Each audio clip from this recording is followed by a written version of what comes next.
When I was 7, my father brought home a beautiful lady who gave me a mango. That day, my mother watched me happily eating the mango while she signed her name on the divorce papers. After that, she jumped off the roof of our building. From then on, mangoes became the nightmare of my life. So on my wedding day, I told my husband, Alan Holt, if you ever want a divorce, just give me a mango. Alan pulled me into his arms. Quiet. From then on, mangoes became off limits for him too. On Christmas Eve of our 5th year of marriage, Alan's childhood sweetheart, Larissa Fenimore, left a mango on his desk at the office. The very same day, Alan announced he was cutting ties with Larissa and fired her from the company. That day, I truly believed he was the man I was meant to be with. Half a year later, I flew back from overseas, having just closed a partnership deal worth about $200 million.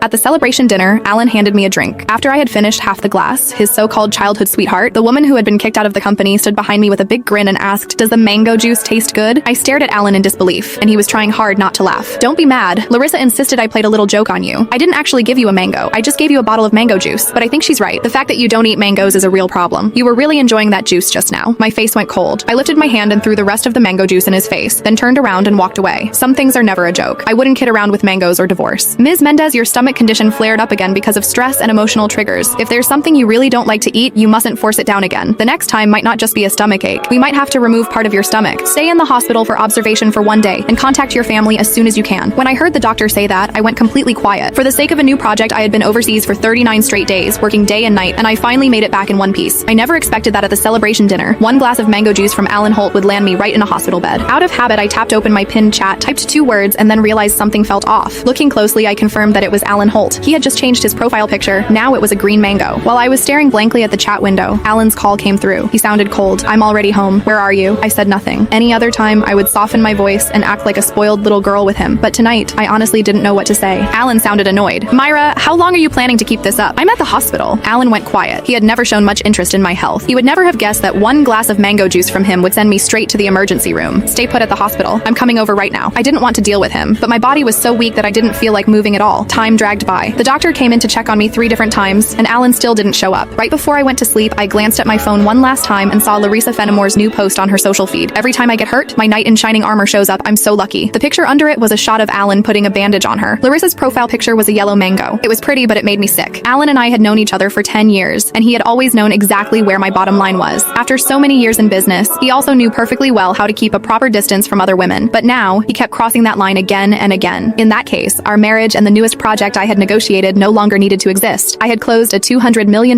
deal in West Arkan that could have changed the company's future, but at that moment, it didn't matter anymore. When I woke up the next morning, Alan hadn't sent a single message or made a single call. I wasn't even angry. After the follow-up check confirmed I was fine, I went straight home to a 5,300 square foot